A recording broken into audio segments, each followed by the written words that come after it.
સુરત શહેરના કતારગામ વિસ્તારમાં ધૂળેટીના પર્વમાં અસામરિક તત્વોએ માજા મૂકી દીધી હતી।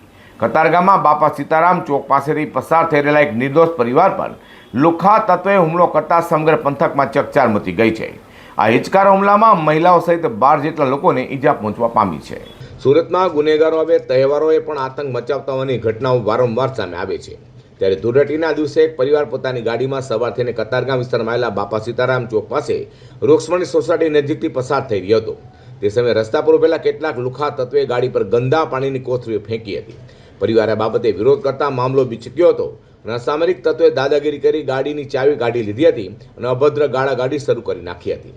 ઝઘડો એટલો ઉગ્ર બન્યો કે લુખ્ખા તત્વે ઉશ્કેરાઈ જઈને પરિવાર પર હુમલો કરી નાખ્યો હતો। હુમલાખોરે હાથમાં પહેરેલા ભારે કડા લાકડાના ફટકા વડે પરિવારના સભ્યોને બેરહેમ રીતે માર માર્યો હતો। આ દરમિયાન બચાવવા વચ્ચે પડેલા અન્ય યુવકોને મહિલાઓને પણ છોડવામાં આવ્યા નહોતા। કુલ 12 જેટલા મહિલા અને પુરુષોને નાની મોટી ઇજાઓ પહોંચી છે। તમામ ઇજાગ્રસ્તોને તાત્કાલિક અસરથી સુરતના સ્મીમેર હોસ્પિટલ ખાતે ખસેડવામાં આવ્યા હતા। આ હુમલાની સમગ્ર ઘટના નજીકમાં લાગેલા સીસીટીવી કેમેરામાં કેદ થવા પામી હતી। ફૂટેજમાં સ્પષ્ટપણે જોઈ શકાય છે કે કઈ રીતે લુખ્ખા તત્વો રસ્તા પર આતંક મચાવી રહ્યા છે અને નિર્દોષ લોકોને નિશાન બનાવી રહ્યા છે।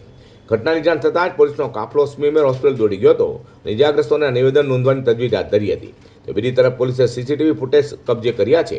તેના આધારે હુમલાખોરોની ઓળખ કરી તેમને ઝડપી પડવા માટે કાર્યવાહી હાથ ધરી છે।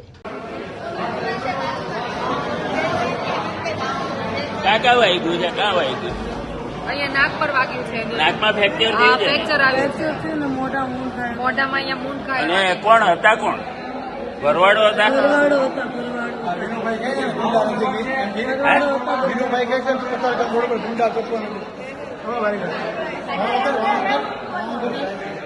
તારા કપડા ખોલતો એમાં જો કપડા બતાવો, કાનો ભરવા, ભાવો સાંકિયા અને એક ગૌતમ ભરવા, આ 3-4 જણા તો નામ આવડે છે, ફોટા છે આપણી પાસે।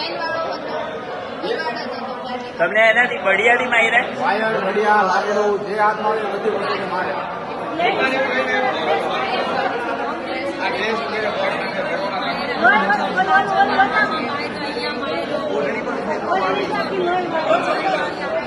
સુરતમાં વારંવાર અસામરિક તત્વોનો આતંક સામે આવે છે। ત્યારે તહેવારમાં પરિવાર પર અસામરિક તત્વોએ કરેલા હુમલાએ ચકચાર મચાવી દીધો છે।